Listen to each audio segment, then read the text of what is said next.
His hand brushed my back as he passed, and for the first time in a decade, I noticed I was still alive. Just that. A barely there touch. Not planned. Not meant for anything.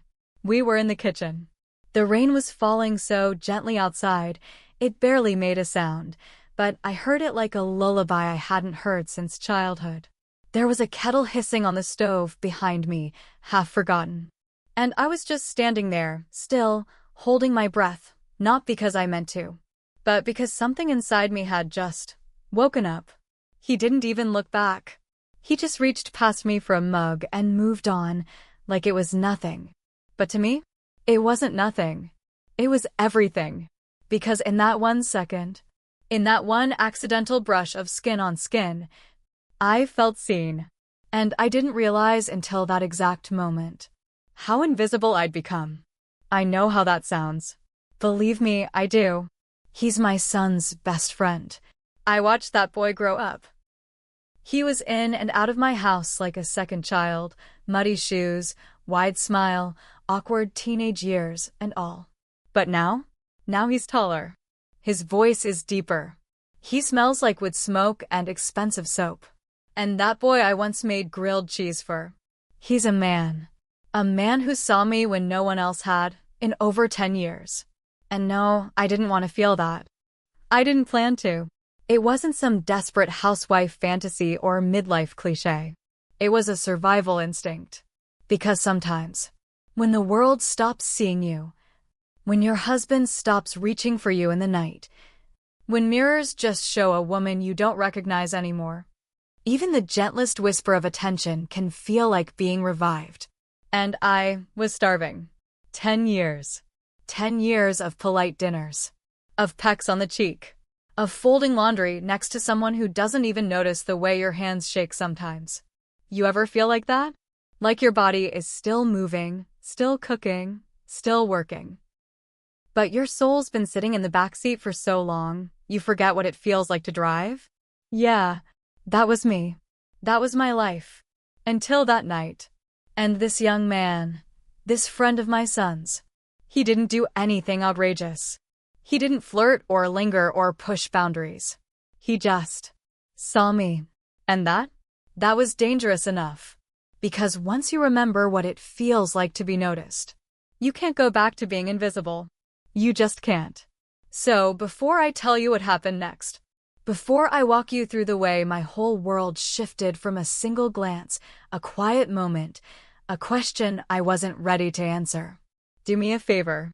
Like and subscribe if you've ever been touched without being touched. If you've ever had a single, passing second flip your entire sense of self inside out. If you've ever craved more, even when you were too ashamed to say it out loud. This is Olivia touching tales. And this is how my decade of silence ended. With a whisper. And a boy who wasn't a boy anymore. There were 10 years between the last time I felt truly seen and that moment. 10 years of drifting through rooms like a ghost. 10 years of cooking dinners where no one looked up. Of folding the same socks, watering the same plants, listening to the same clock tick into another day that felt just like the last. I used to think that was what love matured into, quiet comfort, routine. But over time, comfort started to feel a lot like absence. Like an echo that never gets answered. My home is soft, not in the romantic way. More like worn. Our sheets, once crisp and white, are now pale gray with age, thinned at the corners. The couch dips a little more on his side. The dinner table has faint knife marks, not from fights, just from life carving itself into the surface. Evenings were always the hardest. We'd sit across from each other with forks scraping gently, the hum of the dishwasher louder than our conversation. Not angry, not bitter. Just hollow. That's what made him stand out. My son's best friend. He started showing up more, helping with little things. Carrying groceries, fixing a squeaky hinge, grabbing takeout with my son and staying to eat. At first, I barely noticed.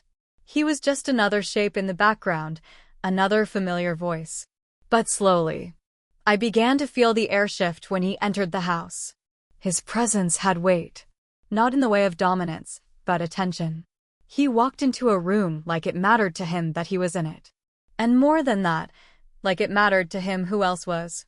I started to notice the way his voice dropped when he spoke to me, calm, low, like he was inviting me into his rhythm. He asked questions and actually waited for the answers. He didn't multitask. He didn't scroll or glance away. He listened. And when you've been overlooked for years, being listened to feels a lot like being touched. One evening, it was just the two of us in the kitchen. My son had run out to grab something he forgot again. I was rinsing vegetables at the sink, the window fogging gently in front of me from the warmth of the kettle. He came up behind me. I didn't hear him at first, but I felt the air change. Thicker, slower, charged. I turned slightly, and he was already reaching past me for a mug on the shelf just above my head. He could have gone around. He didn't. He stood so close. I could feel the heat radiating from him. Not direct contact, but his chest was inches from my back. His breath stirred the loose hairs at the base of my neck. And I froze. Not from fear, not from guilt, but from recognition. It felt like something ancient inside me turned its head, like a woman I'd buried under 1,000 dinner plates and quiet nods, opened her eyes. My stomach fluttered, and I hated how natural it felt. He moved slowly, not in a rush, like he knew exactly what he was doing and didn't want to scare it away. When he finally stepped back, I turned around and our eyes met. His weren't wild or impulsive. They were steady, kind, patient, like he saw something in me I hadn't dared show in years. I laughed, nervous, light, trying to shake it off. Said something about how tall he'd gotten. He smiled. Not a boyish grin. Not that smirking teenage thing. But a knowing curve of the mouth, like he understood the game we'd just almost played. And then he said, "You should let someone take care of you for once." He said it like he meant it. Like he wasn't talking about groceries or my aching back. Like he saw how much I'd given, how much I'd hollowed myself out for the sake of keeping everything together. And in that second, I felt it again. That pulse low in my stomach. That ache in my chest.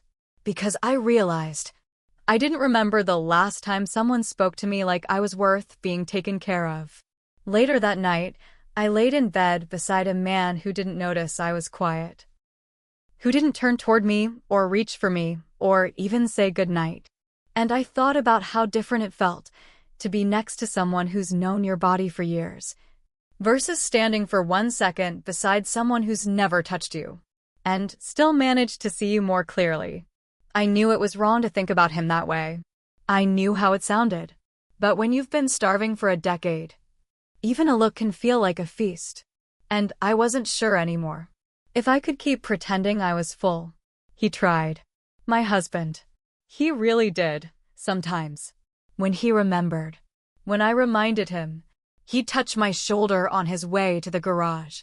Bring home flowers once, maybe twice a year. Always lilies, even though they make me sneeze.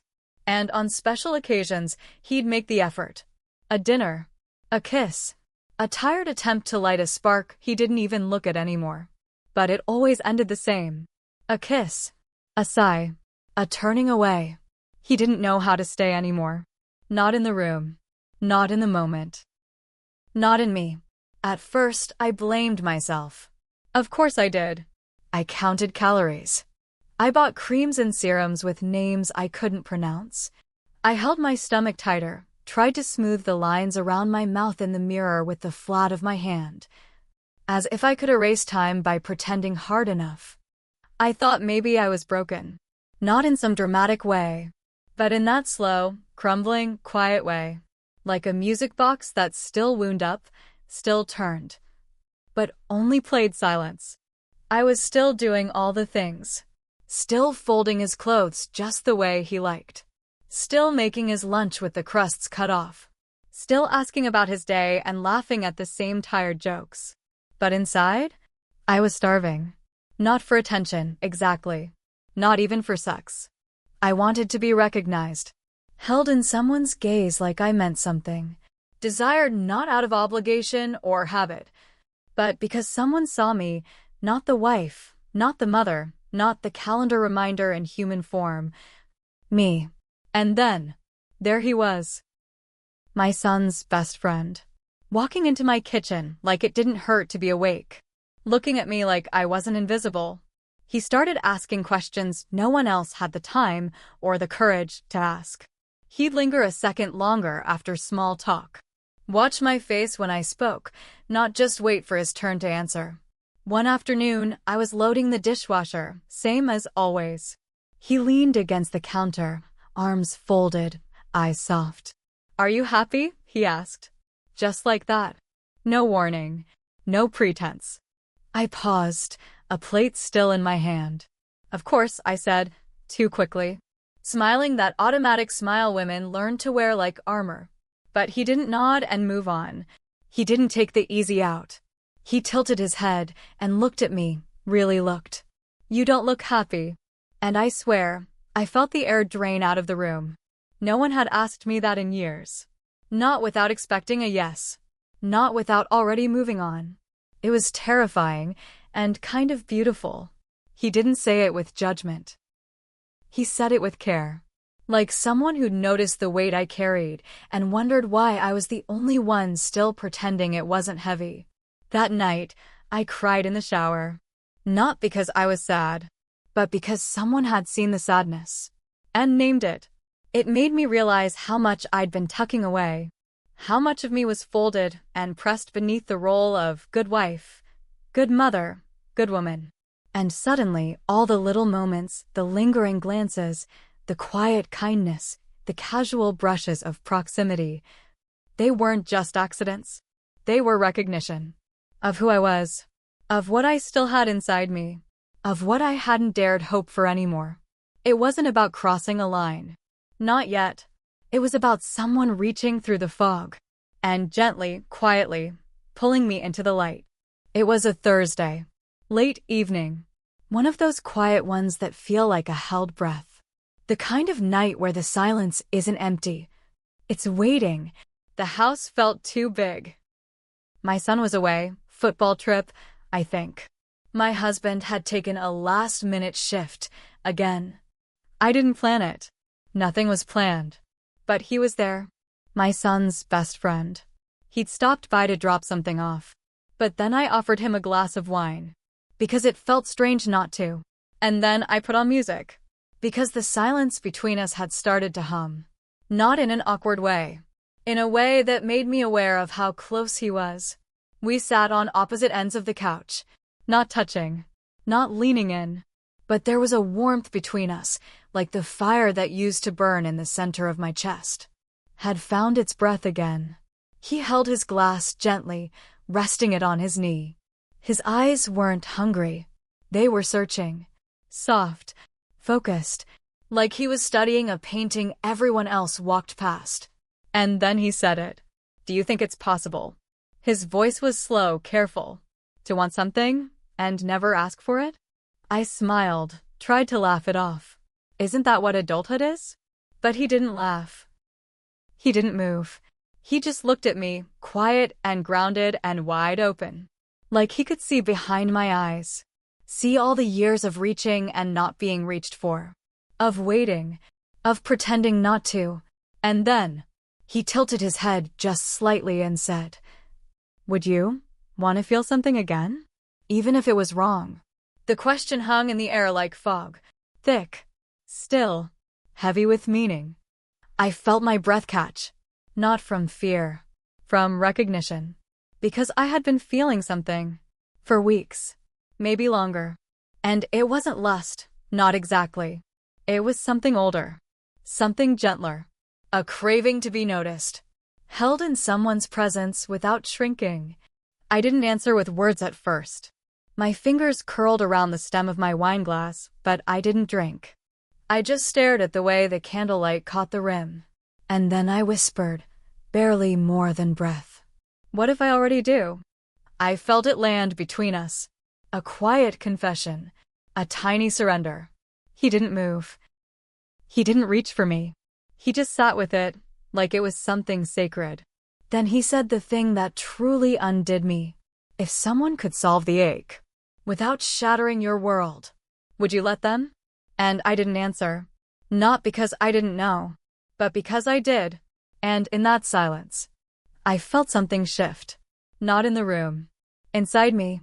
The woman who had spent a decade fading into corners, who had learned to live on crumbs, who had convinced herself that wanting more was selfish. She took a breath, and she didn't apologize for it. The next weekend came quietly. No big plans. No orchestrated moments. Just stillness. My son had packed his duffel bag the night before. Another tournament, another hotel, another mother's silence stretching across a too-big bed. My husband had kissed my cheek, said, "Don't wait up." And then the door closed. I didn't plan anything. I didn't text. I didn't light candles or wear anything different. I just let the quiet unfold. The way a tired woman does when she stops pretending she's not tired. I made coffee. I stood barefoot in the kitchen, and I let the sunlight spill in without reaching for it. But then he came. He showed up, unannounced. No knock. Just that low hum of his car engine pulling into the driveway, familiar now, like breath in the dark. And when I opened the door, there he was. Easy. Calm. A paper bag in one hand, pastries, I later found out. And in his eyes? Something steady. I didn't ask him to come, I remember thinking. He just did. As though he knew I'd be standing there. Waiting without admitting it. He didn't rush in. Didn't assume anything. He stepped inside like the house already knew him. Like he was just walking back into a space he belonged to. We sat across from each other at the kitchen table. Shared coffee. Laughed. Maybe a little too much. The kind of laughter that opens doors behind the ribs. That fills hollow places so quietly you don't notice you've stopped aching. There were no touches. Not even accidental brushes of fingers. But the air between us felt full. Like something was speaking louder than either of us were willing to say. And then, he set his cup down, both hands resting in his lap. His voice low, clear, not pleading. Just, "Sure, let me give you what you've been waiting for," he said. Let me fix what he forgot. He didn't mean the pastries. He didn't mean breakfast. And I didn't pretend not to know. Because in that moment, everything stilled. My breath. The ticking clock. The part of me that always said no before I even knew what I wanted. There was no decision made aloud. No plans. No promises. Just a woman and a boy she wasn't supposed to see like this. Just a broken ache between them. And the quiet, steady offer to mend it. We didn't move. He didn't reach. I didn't run. We just sat there, across from each other. Steam curling up from our mugs like a secret no one wanted to say aloud. He asked about the rain. About my favorite music. He told me he'd always noticed how quiet I got when people weren't watching. And I felt it. Not heat, not hunger, not yet. Just a gentle hum behind my ribs. Like someone was tuning the strings of an old instrument, careful not to snap them. He handed me the mug, his fingers grazing my wrist. Just a graze. Nothing more. But I didn't pull away. And it wasn't passion that undid me. It was the way he paused. The way his eyes held mine like I was a question he'd been aching to answer, but never dared to ask. There was no rush. No demand. Just the quiet knowing that something had already begun. Long before we ever noticed. Later that afternoon, the storm rolled in. Thunder low like a growl, not a scream. The power flickered once, then again. I lit candles without thinking, muscle memory. He watched me move through the house like I was some half-forgotten ritual. The glow softened everything. My age, my walls, even the ache. We sat on the couch, closer now. The silence wasn't empty anymore, it was thick, alive. And then, he reached. Not for my waist. Not for my lips. Just my hair. He tucked a strand behind my ear with a reverence that made my breath catch. As though I were something delicate. Something beautiful. And when I gasped, not loud, just a whisper of air, He didn't apologize.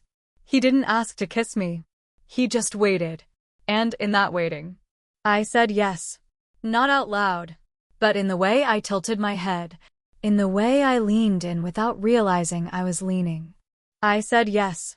Yes to the possibility. Yes to being seen. Yes to feeling again. There's a moment when something shifts, when silence is no longer enough. He took both my hands, held them gently but firmly, and then laid them on his chest, just above his heart, and I could feel it. The steadiness, the rhythm, the invitation. No words, just breath and skin and weight. I looked up at him, waiting for hesitation. There was none. His voice was low, certain. You don't have to ask. I already know. I hadn't realized I'd been trembling until that moment, until the trembling stopped. I'd forgotten what it felt like to be claimed. Not with force, not with guilt, but with certainty. Like someone choosing me wasn't a question. It was an answer. I didn't know where I ended. Not anymore. Because somewhere between his voice and his touch, I let go of the wife, the mother, the caretaker. I let her slip off like an old sweater that no longer fit. And underneath, there was just me. A woman. Hungry. He alternated, one moment a whisper, the next a command. One moment fingers on my cheek, the next, around my waist, pulling me in. Unpredictable. And that's what made me unravel. He gave me permission to stop being strong. And when I crumbled, he caught me. Not just my body, but the parts of me I didn't even know were falling. The hopes, the disappointments, the years I'd spent swallowing my own desire. They all spilled out. And he held every piece. Time disappeared. The candles burned lower. The rain softened to a hush. And the silence inside me ended. He didn't fill the room. He became the room. My breath moved with his. My heart pounded in rhythm. There was no shame. No guilt. Only now. My hands gripped his shoulders like a woman anchoring herself to the present. My mouth opened, not to speak, but to exhale. Flashbacks swirled behind my closed eyes. My husband turning over in bed, whispering, "I'm tired." My son, growing, needing, leaving. And me, staying. Always staying. And then, this. Him. Here. Now. 10 years of silence collapsed in a single sound. My own gasp, echoed by his. A single, fragile note played across my ribs, my spine, my throat. Like a song I didn't know I'd memorized. Like a prayer I'd never dared to speak. There was no question now. No wondering if it was real. It was. And I was no longer starving. I was being fed. It wasn't the touch. It wasn't the way his fingers learned me like a language he'd always wanted to speak. It wasn't the weight of him, or the warmth, or the rhythm that finally built between us like tide pulling shore. It was the release. Like being pulled out of water I didn't know I was drowning in. Like that first desperate inhale when you realize you've been holding your breath for years. The moment shattered me. Not from pain, but from the unbearable lightness of being seen. Really seen.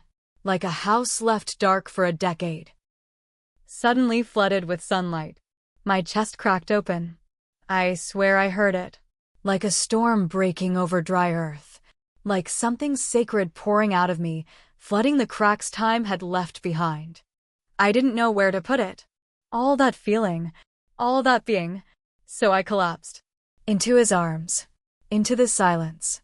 Into the truth I'd buried so deep it had started to rot. He didn't speak. He didn't try to fix it. He just held me, not to possess, not to consume, but to witness. And it was there, with my cheek pressed to his shoulder. My fingers curled in the hem of his shirt like a child afraid of thunder. That the tears came. Not loud, not heaving, just steady. And I didn't cry for what we'd done. I didn't cry for the guilt, or the crossing of lines I could never uncross. I cried for all the years I'd forgotten I was a woman. For all the nights I'd stared at the ceiling beside a man who stopped reaching for me. For all the mornings I'd looked in the mirror and only seen rolls, not flesh. Not want. Not worth. He didn't let go. He held me like he understood that this wasn't lust or rebellion or escape. It was resurrection. A locked door finally opening, a voice once silenced, rediscovering its first word. And for the first time in 10 years, it was mine. The morning after felt like standing in a church that had once been broken and rebuilt. No hymns, no incense, just sunlight stretching through the kitchen window, soft and golden like forgiveness. I moved slowly, barefoot on the cool tile, letting the warmth touch my shoulders. Every sound felt magnified, the pour of the kettle, the crackle of the toaster. Like I'd been handed back my senses, like I'd finally woken up inside my own skin. And then, I heard the door. It clicked open like a question. Soft footsteps. A coat brushed the hook. And there he was, my husband. Home early. No warning. I didn't panic. I didn't hide. I just stood there, still holding the mug I hadn't sipped from, and looked at him like a woman who had nothing left to pretend. He looked at me like I was a stranger, like he was seeing something unfamiliar, something he'd missed for years. And maybe I was a stranger, or maybe I'd finally come home to myself. He didn't speak. Not a question, not a demand, just stillness. He watched me move across the room, watched the way I brushed my hair from my face, the way I hummed without realizing, the way I smiled at nothing and everything, like he was watching a flower open in real time, like he knew, without knowing. And the boy, my son's friend, he was already gone. He'd left before dawn. No note, no drama, no guilt, just quiet and air that no longer felt heavy. He didn't ruin me. He rebooted me. He didn't take something from me. He returned something I thought I'd lost forever. Desire, breath, presence, permission. And somehow, without speaking a single word, he gave me back to myself. And I think my husband saw that in the curve of my spine, in the glow behind my eyes, in the way I no longer reached for crumbs, because I'd tasted something whole. And I knew now, I was never starving because I was too much. I was starving because I kept shrinking to fit inside a life that didn't feed me.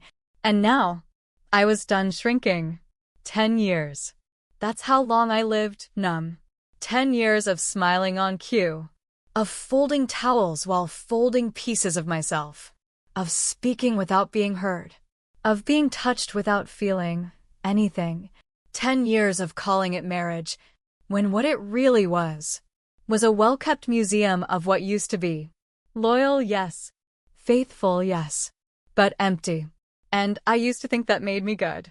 I used to think starving was noble. That waiting made me worthy. That denying myself somehow meant I loved deeper. But what if love, real love, is letting someone refill what you can't? What if it's not betrayal, but mercy? To let someone hold you when your person can't. To feel something again. Not because you want more, but because you want to feel alive. So now I ask you, if your partner, the one you vowed to cherish, needed healing you couldn't give, would you let someone else do it? Would you watch them fade? Or open a door to let light back in? Would you call it wrong? Or would you call it love? Just shaped in a way you weren't taught to understand? Because I know what I chose. And I don't regret it. Not the touch. Not the ache. Not the surrender. I regret only the years I spent thinking I didn't deserve it. So, tell me what you do. I'm genuinely curious. This is Olivia touching tales.